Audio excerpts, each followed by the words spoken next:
معظم البنات والستات في المجتمع المصري عندهم مشكلتين: التحرش والعنوسة. ايوه طبعا، كل واحدة فينا مرت يا بمعاكسة يا بتحرش، والاكيد ان داخل المرحلة دي بيكون في عنوسة.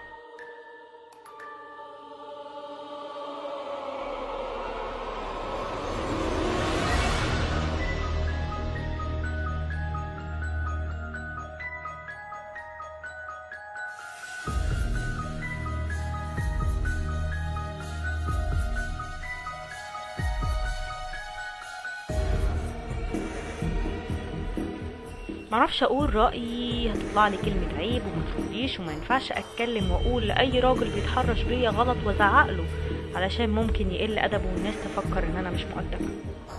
ما ينفعش اروح اشتكي لاخويا وانا بتعاكس عشان ممكن يتهور ويتضرب. ما ينفعش كمان غير اني ابكي في اوضتي لاني مخنوقة، لان ممكن حد يقول عليا مش كويسة مش مظبوطة، مع ان في بنات كتير محترمين بيتعاكسوا. العيب مش فيهم، صدقوني العيب مش فيهم.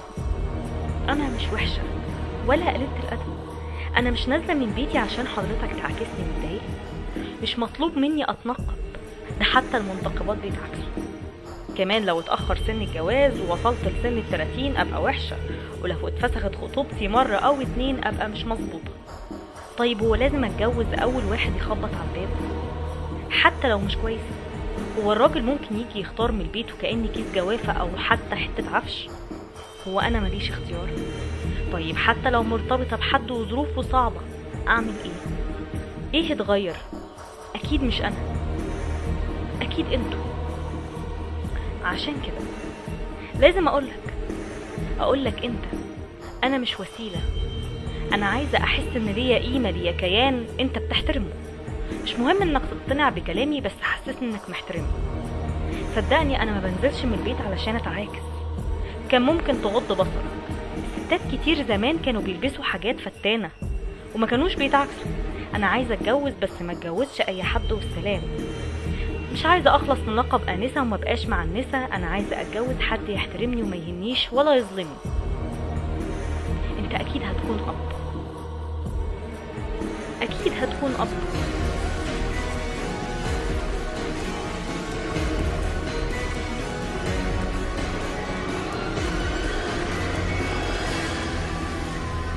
ارجوك ما تخليش بناتك يحسوا نفس احساسي.